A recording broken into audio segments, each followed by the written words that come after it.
خانہ کعبہ یا بیت اللہ مسجد الحرام کے وسط میں واقع ایک عمارت ہے جو مسلمانوں کا قبلہ ہے، جس کی طرف رخ کر کے سب مسلمان نماز پڑھتے ہیں۔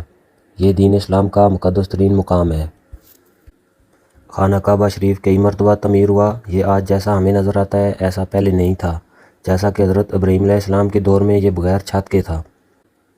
وقت کے ساتھ ساتھ خانہ کعبہ کو پیش آنے والے قدرتی عوامل، حادثات اور واقعات کی وجہ سے اس کو نئے سرے سے تعمیر کرنے کی ضرورت پڑتی رہی۔ خانہ کعبہ کی تعمیر کا ایک بڑا حصہ حضور صلی اللہ علیہ وسلم کی نبوت ملنے سے پہلے ہی مکمل ہو چکا تھا۔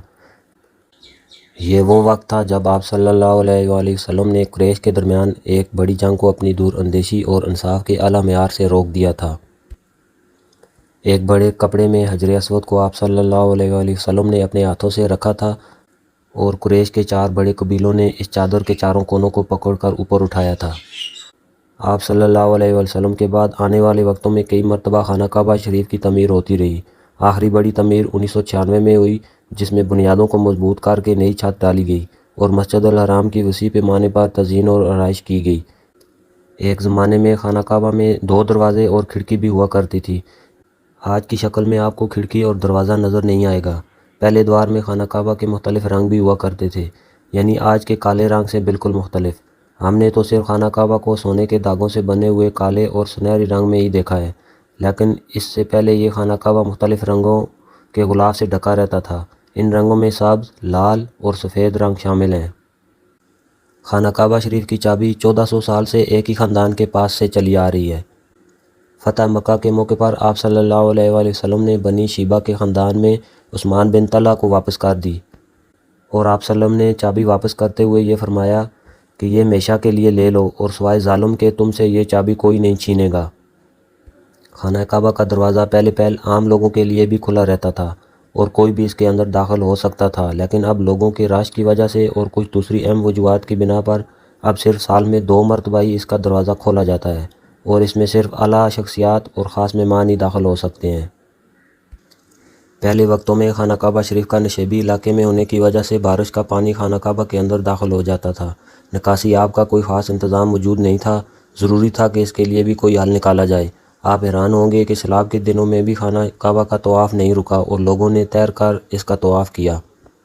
خانہ کعبہ کی تعمیر میں 5 پہاڑوں کے پتھر استعمال ہوئے تھے، جبکہ اس کی بنیادوں میں آج بھی وہی پتھر ہیں جو ابراہیم علیہ السلام نے رکھے تھے۔ خانہ خدا کا یہ انداز صدیوں تک رہا، تاوقت کہ قریش نے 604 عیسوی میں اس میں تبدیلی کر دی، کیونکہ زائرین جو نظر و نیاز اندر رکھتے تھے وہ چوری ہو جاتی تھی۔ حضرت عائشہ رضی اللہ تعالیٰ عنہ بیان کرتی ہیں کہ میں نے رسول اللہ صلی اللہ علیہ وسلم سے حتیم کے بارے میں سوال کیا کہ کیا یہ بیت اللہ کا حصہ ہے؟ تو نبی صلی اللہ علیہ وآلہ وسلم نے جواب دیا، ہاں عائشہ، یہ حتیم بیت اللہ کا ہی حصہ ہے۔ حضرت عائشہ رضی اللہ تعالیٰ عنہ کہتی ہیں، میں نے پھر سوال کیا کہ اس کو بیت اللہ میں کیوں داخل نہیں کیا گیا؟ تو رسول اللہ صلی اللہ علیہ وسلم نے جواب دیا کہ تیری قوم کے پاس پیسے کم پڑ گئے تھے۔ خانہ کعبہ اندر سے کیسا نظر آتا ہے؟ بہت سالوں سے لوگ ایک آس اور امید کے ساتھ اندازہ ہی لگاتے رہے، لیکن وہ لوگ بہت ہی خوش نصیب ہیں جن کو خانہ کعبہ کے اندر جانے کا موقع ملا، اور اب تو خانہ کعبہ کے اندر کے مناظر بھی ویڈیو میں ریکارڈ ہو کر آ گئے ہیں تاکہ ساری دنیا کے مسلمان کم سے کم ویڈیو میں ہی اندر کا احوال دیکھ لیں۔ یہ مناظر خانہ کعبہ شریف کے اندر کے ہیں۔ خانہ کعبہ کے بالکل اوپر آسمانوں میں ایک اور خانہ کعبہ بھی ہے جس کو بیت المعمور کہتے ہیں، جو کہ فرشتوں کا کعبہ ہے۔ جو فرشتہ ایک مرتبہ اس کا طواف کرتا ہے، قیامت تک دوبارہ اس کا نمبر نہیں آتا۔ خانہ کعبہ کے اندر 3 ستون اور 2 چھتیں ہیں۔ باب کعبہ کے متوازی ایک اور دروازہ تھا جس کا صرف دیوار میں نشان ہی نظر آتا ہے۔ یہاں نبی پاک صلی اللہ علیہ وآلہ وسلم نماز ادا کیا کرتے تھے۔ چھت پر 1.25 میٹر کا شیشے کا ایک حصہ ہے جو قدرتی روشنی اندر پہنچاتا ہے۔ کعبہ کے اندر سنگ مرمر کے پتھروں سے تعمیر ہوئی ہے اور قیمتی پردے بھی لٹکے ہوئے ہیں، جبکہ قدیم ہدایات پر مبنی ایک صندوق بھی اندر رکھا ہوا ہے۔ خانہ کعبہ کی موجودہ عمارت سطح مطاف سے تقریباً 2 میٹر بلند ہے، جبکہ یہ عمارت 14 میٹر اونچی ہے۔ کعبہ کی دیواریں 1 میٹر سے زیادہ چوڑی ہیں، جبکہ اس کے شمال کی طرف نصف دائرے میں جو جگہ ہے اسے حتیم کہتے ہیں۔ اس میں تعمیر ابراہیمی کی 3 میٹر جگہ کے علاوہ وہ مقام بھی شامل ہے جو ابراہیم علیہ السلام نے ہاجرہ اور حضرت اسماعیل علیہ السلام کے رہنے کے لیے بنایا تھا، جسے باب اسماعیل کہا جاتا ہے۔